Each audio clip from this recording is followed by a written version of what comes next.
नमस्कार। बिहार के ज्वलंत मुद्दों पर बहस के सबसे बड़े मंच बहस बिहार की में आप सभी का स्वागत है। मैं हूं विवेक। सियासत की मंजिल सत्ता होती है, लेकिन मंजिल पर बने रहने के लिए सियासत में कई समझौते करने पड़ते हैं। बिहार की सियासत फिलहाल ऐसे ही मोड़ पर दिखाई दे रही है, जिसके केंद्र में है आरजेडी के प्रदेश अध्यक्ष जगदानंद सिंह, जिन्हें लेकर कई तरह के सवाल उठ रहे हैं। सवाल है कि क्या महागठबंधन की सरकार के लिए मंत्री सुधाकर सिंह के बाद अब उनके पिता और आरजेडी के प्रदेश अध्यक्ष जगदानंद सिंह भी बलिदान देने वाले हैं। सवाल है कि क्या जगदानंद सत्ता की स्थिरता के लिए इस्तीफा देने वाले हैं, या फिर जिस तरीके से उनके बेटे सुधाकर सिंह की बलि ली गई वो उससे इतने आहत हैं कि राहत के लिए इस्तीफा ही इलाज दिखाई दे रहा है। आज इन्हीं सवालों पर बहस होगी, क्योंकि चर्चा गर्म है। जगदानंद सिंह कल दोपहर दिल्ली में आरजेडी के राष्ट्रीय अध्यक्ष लालू प्रसाद से मिलकर अपने इस्तीफे की चिट्ठी उन्हें सौंप सकते हैं। इन चर्चाओं पर आरजेडी ने चुप्पी साध रखी है। उनके बेटे सुधाकर सिंह कुछ नहीं बोल रहे। सर, आज एक आस लगाई जा रही है कि आपके पिता भी आज इस्तीफा देने के लिए दिल्ली गए हैं, क्या कहेंगे? पहले कार्तिक जी, उसके बाद आप, और अब आपके पिताजी दिल्ली गए हैं, क्या कहेंगे? चलिए, कुछ नहीं कहे सुधाकर सिंह, लेकिन विपक्ष की तरफ से लगातार बयानबाजी हो रही है, और जो बयान आ रहे हैं वो जगदानंद को उकसाने और भड़काने वाला है। फेहरिस्त है कि बुजुर्गों को अपमान करना। उन्होंने सबसे पहले स्वर्गीय श्री रघुवंश बाबू को हॉस्पिटल में ही एक लोटा पानी निकाल लिया। बड़ा बेटा ने लालू जी का पानी निकाला, और छोटा बेटा को गद्दी देने के लिए अब जगता बाबू का पानी निकालने में लगे हैं लोग। और आदरणीय जगता बाबू की स्थिति यह हो गई है कि साफ छुछुंदर की हाल हो गई है। बेटा का इस्तीफा करा दिया लोग नीतीश जी को गाली पढ़वा करके, और अब जो है जगता बाबू की स्थिति यह हो गई है कि न इधर के हैं न उधर के हैं। तो बीजेपी जगदानंद सिंह की हालत दिवंगत नेता रघुवंश प्रसाद सिंह वाली बताकर हमला कर रही है। तो हम आपको याद दिला दें कि पूर्व केंद्रीय मंत्री रघुवंश प्रसाद सिंह जब तक रहे लालू और आरजेडी के वफादार रहे, लेकिन सितंबर 2020 में जब उनके विरोधी और वैशाली के बाहुबली नेता रामा सिंह के आरजेडी ज्वाइन करने की खबरें आई, तो गंभीर हालत में एम्स में इलाज करा रहे रघुवंश बाबू ने बहुत आहत होकर आरजेडी से इस्तीफा दे दिया, जिसके 3 दिन बाद वो परलोक सिधार गए। कांपते हाथों से तब रांची रिम्स में भर्ती लालू प्रसाद को लिखे इस्तीफे में उन्होंने लिखा था, देखिए उन्होंने क्या लिखा था। उन्होंने लिखा था कि सेवा में राष्ट्रीय अध्यक्ष महोदय, जननायक कर्पूरी ठाकुर के निधन के बाद 32 साल तक आपके पीछे खड़ा रहा, लेकिन अब नहीं। पार्टी नेता, कार्यकर्ता और आम जनता ने बड़ा स्नेह दिया, मुझे क्षमा करें। सादर रघुवंश प्रसाद सिंह, 10/9/2020। तो ये वो चिट्ठी है जो रघुवंश बाबू ने लिखी थी, और रघुवंश प्रसाद के इस्तीफे पर लालू के बड़े बेटे तेज प्रताप के एक बयान की भी बड़ी चर्चा हुई। लेकिन उसी तेज प्रताप ने जब जगदानंद पर हमला बोला, लालू परिवार जगदानंद के साथ खड़ा रहा, ना कि तेज प्रताप के साथ। और इतना ही नहीं, कुछ दिन पहले ही उन्हें दोबारा आरजेडी का प्रदेश अध्यक्ष बनाया गया है। लेकिन सवाल है कि आरजेडी के लिए अब नेता नहीं सत्ता प्राथमिकता है। इसके लिए पहले जगदानंद को उनके बयानों पर नसीहत दी गई, फिर उनके बेटे सुधाकर से उनके बयान पर इस्तीफा ले लिया गया, जिससे आहत जगदानंद भी अब लालू को रघुवंश बाबू की तरह यह कहने वाले हैं कि मुझे क्षमा करें। नहीं, ये आरजेडी का आंतरिक मामला है। वो हमारी मित्र पार्टी है, और एक आचार संहिता के तहत मित्र पार्टियों के अंदर के मामलों पर झांकने का प्रयास किसी को भी नहीं करना चाहिए। और मुझे यकीन है और विश्वास भी है कि अगर आज भी ऐसा कोई मौका आता है जब व्यक्तिगत रिश्ते और पार्टी में किसी एक को चुनना होगा, तो जगता बाबू पार्टी को ही चुनेंगे। और जगता बाबू ये भी अच्छे से जानते हैं कि जब आप सरकार में होते हैं, खास करके जब गठबंधन की सरकार होती है, तो संयम बहुत जरूरी होता है। तो आप ये भी जानिए कि अपने जिस बेटे सुधाकर सिंह के इस्तीफे से जगदा बाबू आहत बताए जा रहे हैं, उसी बेटे से ज्यादा पार्टी को तवज्जो देते हुए उन्होंने 2009 के उपचुनाव में सुधाकर सिंह का टिकट कटवा दिया था, और 2010 में जब सुधाकर बीजेपी से लड़े तो उनके खिलाफ प्रचार कर चुनाव हरवाया गया। ऐसे में कुछ सवाल भी हैं। सवाल है कि क्या जगदानंद सिंह आरजेडी से इस्तीफा दे देंगे? सवाल है कि क्या जगदानंद बेटे को मंत्री पद से हटाने से आहत हैं? सवाल है कि क्या जगदानंद अपने बयानों पर नसीहत से आहत हैं? सवाल है कि क्या पार्टी के लिए जिस बेटे को हराया अब उसके साथ हैं? सवाल है कि क्या अब आरजेडी में जगदानंद को उचित सम्मान नहीं मिल रहा? सवाल यह भी है कि सत्ता के मौजूदा समीकरण में जगदानंद आरजेडी के लिए मिसफिट हैं। क्या आहत जगदानंद को इस्तीफे से ही राहत मिलेगी? चलिए अब सीधे डिबेट पर आते हैं। हमारे साथ मनीष पांडे प्रवक्ता बीजेपी से हैं, आशिता तिवारी जी प्रवक्ता कांग्रेस से, डॉक्टर संजय कुमार राजनीतिक विश्लेषक, कन्हैया बेलारी जी वरिष्ठ पत्रकार। सबका एक साथ बहुत बहुत स्वागत है। और पहला सवाल है कांग्रेस से कि आप एक कहते हैं आजकल एक मूवी चल रही है, देख रहे हो ना विनोद, क्या हो रहा है? तो आशिता तिवारी जी जरा बताइए, जो हो रहा है उसे तो आप देख पा रहे हैं, समझ आ रहा है? क्योंकि आपके ही सहयोगी ने जो बयान दिया, एक और प्रवक्ता है, उन्होंने कहा कि नपातुला संयमित और पार्टी के लिए ही सब कुछ करते रहे जगदा बाबू। तो कांग्रेस तो चेत गई, और किसको चेतने की जरूरत है? मैं विनोद तो देख ही रहा है कि जगदा बाबू दिल्ली जा रहे हैं, तो कई लोग उनका इस्तीफानामा लेके घूमने लगे। अरे भाई, वो दिल्ली जा रहे हैं, किसी भी काम से जा सकते हैं, पार्टी के काम से जा सकते हैं, निजी काम से जा सकते हैं, अपने नेता से मिलने जा सकते हैं। इस्तीफा देना होता तो पटना में ही दे देते। इस्तीफा देने के लिए दिल्ली जाने की क्या ज़रूरत है उनको? वो तो पटना में इस्तीफा दे सकते हैं। तो किस काम से दिल्ली जा रहे हैं अभी यही किसी को नहीं पता है, लेकिन सब वो विनोद देख रहा है कि सब लोग उनका इस्तीफानामा लेके घूम रहे हैं। आपने अच्छी शुरुआत की, और वही मैं कहूँगा, देख रहे हो ना विनोद, जगदा बाबू को लोग दिल्ली भी नहीं जाने देंगे। दिल्ली के लिए चले तो बस सब इस्तीफानामा लेके घूमने लगे। तो इसलिए मुझे लगता है कि अभी हम लोगों को थोड़ा इंतजार करना चाहिए। कन्हैया बेलारी जी हमारे साथ है। कन्हैया बेलारी जी, यहाँ तो बात अब विनोद से पूछी जा रही है, हमने कांग्रेस से पूछा। अब जरा आप बताइए कि अब लालू जी दिल्ली में है, तो जगदा क्या बिहार में रह के क्या करेंगे? बात तो सही कह रहे हैं, इस्तीफा देने के लिए जाने की क्या जरूरत है? सुधाकर से इस्तीफा देने पटना आए थे थोड़े। तो लालू प्रसाद यादव ने कहा कि माफी मांगिए नीतीश कुमार से कि चोर और सरदार वाला, तो एक सवाल ही नहीं है माफी मांगने का। तो इस्तीफा दीजिए, तो लीजिए, तो आप व्हाट्सएप पर भेज दीजिए, हार्ड कॉपी तेजस्वी के पास भिजवा दीजिए, तो वो अपना भिजवा दिए। तो ये भी अगर इस्तीफे की बात होती, लेकिन मूल सवाल ये है, जो मेरे पास इंफॉर्मेशन है इस्तीफा वो नहीं दे रहे हैं। जो हमको जहां तक जानकारी है कि इस्तीफा देने का कोई सवाल नहीं है। ये लोग लड़ाई के मूड में है ना, कि महाभारत है 2024 में, और ये उसमें एक वन ऑफ द कमांडर्स हैं, तो कमांडर इस्तीफा दे देगा। ये जा रहे हैं चूंकि वहां राष्ट्रीय अधिवेशन है राष्ट्रीय जनता दल का, तो एक दिन पहले लालू प्रसाद यादव ने तैयारी उबारी है, वो करना है 2 दिन का, आप जानते हैं, तालकटोरा स्टेडियम में। तो हमको नहीं लगता है। और आप समझिए कि इनकी लड़ाई किससे लड़ाई है? पुत्र मोह वाले आदमी हैं, जिंदगी भर कलंक लेकर करके घूमेंगे कि एक आदमी, इतना मजबूत आदमी का टैग क्या है? ईमानदारी का, कमिटमेंट का, भीष्म पितामह का, कि ये राजद के लिए और लालू यादव के लिए, उसके लिए सब कुछ कर देते हैं। तो एक पुत्र मुंह में अपना छोड़ छाड़ करके चल देंगे तो ये घूमेंगे कैसे?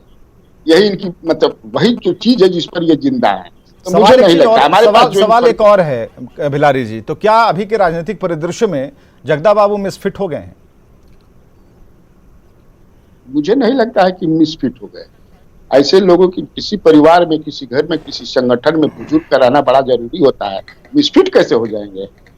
और लालू प्रसाद यादव के परिवार में जो तेजस्वी यादव हैं, आज भी जो है मैं जानता हूं कि किस तरह से उनको जो है मतलब उनका कद्र किस तरह करते हैं। मुझे नहीं लगता है। एक बयान जो जगता भाई ने दिया था कि 2023 में नीतीश जी चले जाएंगे, प्रधानमंत्री की तैयारी करेंगे और यहाँ तेजस्वी यादव मुख्यमंत्री होंगे, उसको लेकर के तेजस्वी यादव ने कहा है कोई इस तरह का बयान न दे। तो उसको लेकर के काफी हुआ कि लगता है कि जगदानंद सिंह को तेजस्वी यादव ने, ऐसा कुछ नहीं है जहां तक मुझे जानकारी। क्यों कहना पड़ा, यही तो सवाल है कि आखिर तेजस्वी को सामने आना पड़ा, क्यों कहना पड़ा, यही सवाल है। हमारे साथ डॉक्टर संजय भी हैं, उनसे जरा पूछते हैं। डॉक्टर संजय, क्यों पूछना पड़ा? यहाँ कन्हैया बेलारी जरूर कह रहे हैं कि नहीं ये मतलब नहीं है, दोनों अलग अलग विषय हैं, लेकिन जगदा बाबू के कहने के बाद ही तेजस्वी आए थे और तेजस्वी ने स्पष्टीकरण दिया था। तो डॉक्टर संजय जरा बताइए कि क्या आप इसे जोड़कर देख रहे हैं, आप भी कह रहे हैं कि दोनों दो अलग अलग बातें हैं? नहीं, तेजस्वी जी को तो वो बनाना चाहते ही हैं कि वो मुख्यमंत्री बन जाए। अब वो 2023 में बन जाए, 2024 में बन जाए, 2025 में बन जाए, लेकिन जगता बाबू की जो इच्छा है वो तो है कि वो तेजस्वी जी मुख्यमंत्री हो जाए। अब तेजस्वी जी को लग रहा होगा कि अगर जगता बाबू थोड़ा प्री मैच्योर्ड अर्लियर कुछ बोल दे रहे हैं तो कहीं बात बिगड़ न जाए, इस वजह से वो कहीं इशारा कर रहे होंगे कि अभी इस तरह का बयानों से बचना चाहिए, हमारे पार्टी के लोगों को, प्रदेश अध्यक्ष को या जिनको भी बचना चाहिए। लेकिन एक बात जो है, जो आपने जो कई सवाल जो किया, उसमें एक सवाल से तो मैं कन्विंस्ड हूँ कि सत्ता के समीकरण में जगता बाबू मिसफिट हो रहे हैं। चूँकि ये मूल्य की राजनीति करने वाले रहे हैं, ये आदर्श की राजनीति करने वाले हैं, ये सिद्धांत की राजनीति करने वाले व्यक्ति हैं, और सिद्धांतों के लिए तो इन्होंने परिवार को भी कभी किनारे कर दिया, कभी दूसरे लोगों पर कुछ मुखर होकर के बोल देते हैं। तो वैसे लोग जो सिद्धांत और मूल्य को लेकर के चलते हैं और राजनीति को भी उसी तरह से आंकते हैं, वैसे लोगों के लिए सत्ता का समीकरण तो बिल्कुल फिट नहीं बैठता है।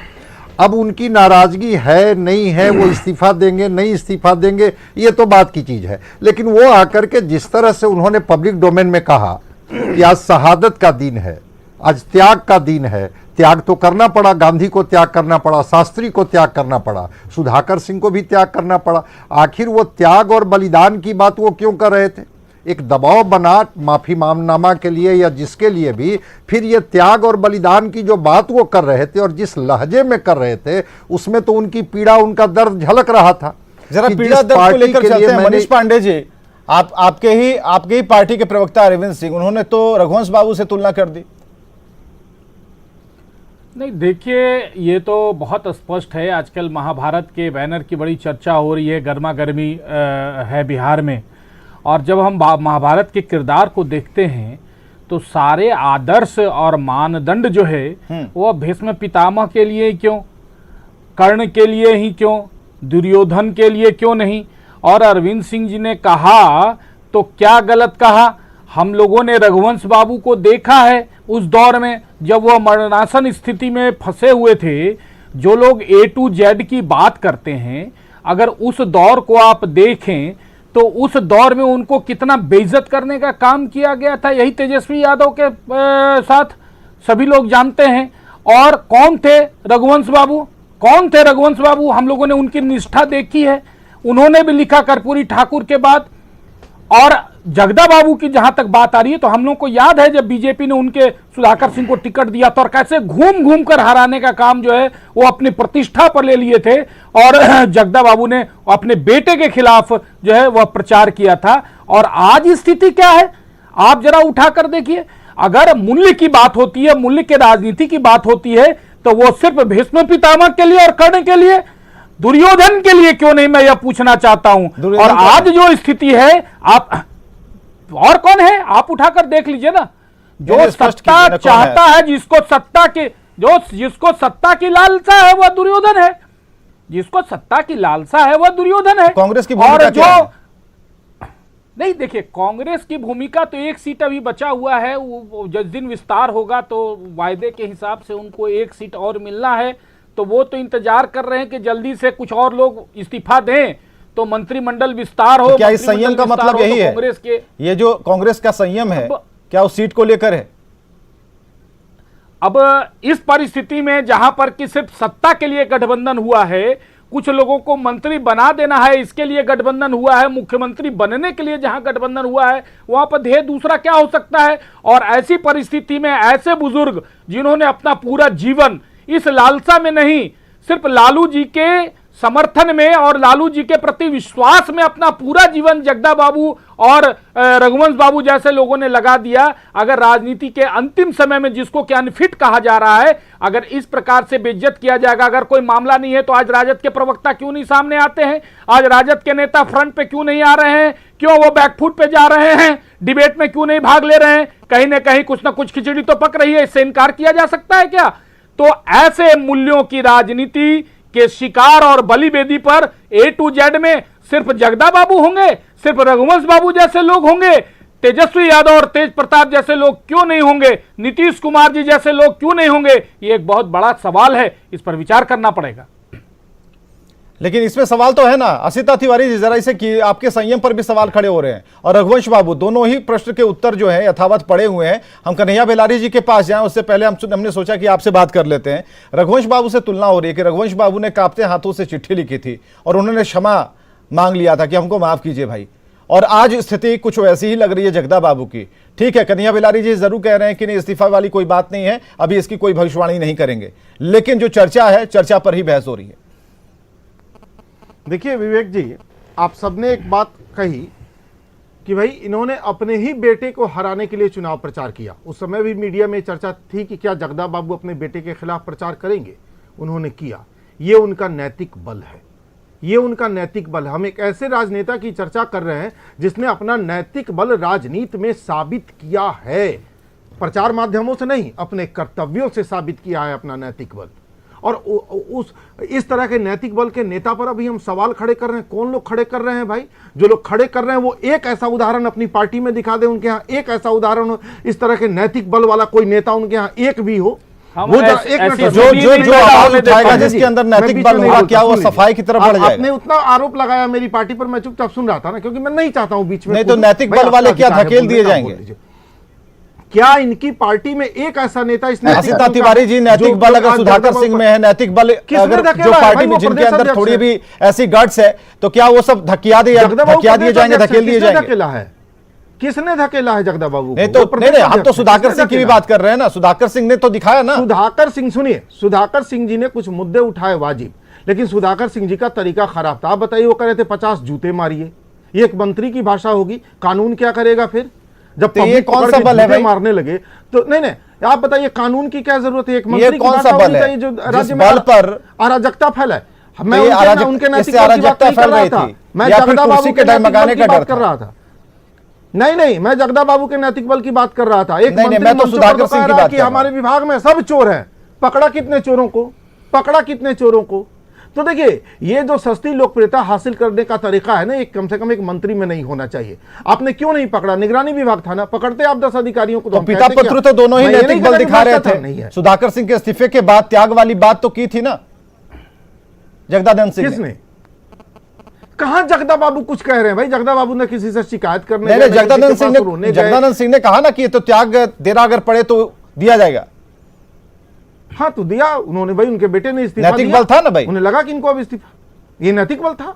हाँ तो नैतिक बल वाले लोग जो भी रहेंगे वो धीरे धीरे बाहर जाएंगे। रघुवंश बाबू में नैतिक बल था। कहां बाहर है भाई? एक प्रदेश अध्यक्ष है वो, राजद के प्रदेश अध्यक्ष, जो यहाँ की सबसे बड़ी पार्टी है उसके। जरा कन्हैया बेलारी जी, आपने एक पोस्ट किया है। कन्हैया बेलारी जी, आपका पोस्ट में देख रहा हूं, आपने लिखा है खोजी पत्रकारों पता करो कि क्या जगदानंद ने इस्तीफा दे दिया? Question mark. ये बात तो हमारे को दावे से कह सकते हैं कि वो राजद ऑफिस अब नहीं जाएंगे, प्रजातंत्र। जरा बताइए इसका मीनिंग। इसका ये 5 दिन पहले का है। हाँ तो वही तो पूछ रहे हैं आपसे। कितना पानी बह चुका है? हाँ, कितनी पानी गंगा में बह गया, इधर से उधर सब वही पर थोड़े तो हैं। 5 दिन वाला बात बताइए, भीतर खाने क्या हुआ, प्रजातंत्र में क्या चल रहा है? वो तो पहले 5 दिन पहले वही स्थिति थी, लेकिन गंगा का पानी बहा, लेकिन गंगा में ही है, गंगा से बाहर थोड़ी गया। हाँ, त्याग और बलिदान अब राजनीति में नहीं है, राजनीति कुर्सी के लिए होती है। और त्याग और बलिदान जो आप बात कर रहे हैं कि जगता बाबू तो 80 वर्ष की उम्र में भी जो है अध्यक्ष पद पर हैं, बने हुए हैं, मार्गदर्शक मंडल में नहीं ठेले गए हैं। और आपने किस तरह से ये जो लोग बोल रहे हैं कि इनको बेइज्जत किया, उनको बेइज्जत किया, लाल कृष्ण आडवाणी को किसने बेइज्जत किया हम नहीं जानते, मुरली मनोहर जोशी को किसने नहीं, हम नहीं जानते हैं। निश्चित तौर से ये लोग बैठे हैं, वो जानते होंगे। राजनीति पार्टी बना दिए जाएंगे होता है। अगर आपने सवाल खड़ा किया, पार्टी बना दिए जाएंगे। एक तीसरी पार्टी का गठन आप स्क्रीन पे ही कर रहे हैं। ऐसे भी आज राजद के प्रवक्ता आए नहीं है।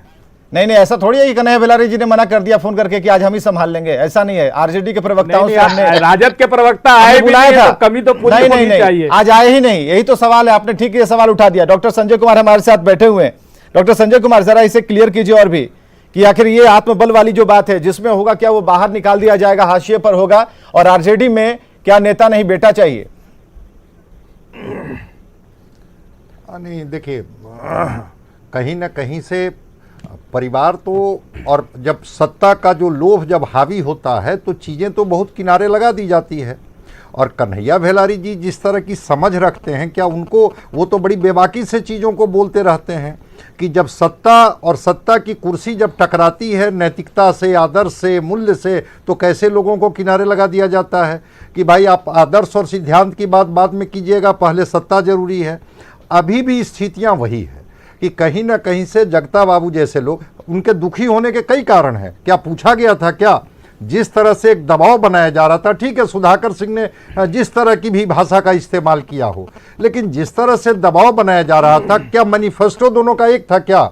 आरजेडी और जेडीयू का मैनिफेस्टो, जब ये लोग चुनाव लड़ रहे थे, दोनों के मैनिफेस्टो अलग अलग थे, अलग अलग मैनिफेस्टो पर चुनाव लड़ रहे थे। और अगर नीतियों पर अगर सुधाकर सिंह मुखर थे, सवाल उठा रहे थे, तो इतनी हड़बड़ी क्या थी? कौन सी ऐसी बात वो कर रहे थे जिसमें वो जल्दी से उनको इस्तीफा लिया जाना बहुत जरूरी था? एक मौका तो दिया जाना चाहिए था, 2 मौका तो दिया जाना चाहिए था। और अगर इस तरह का दबाव बनाया गया, चुनने की बात हुई, तो सुधाकर सिंह या जगता बाबू ने क्या चुना?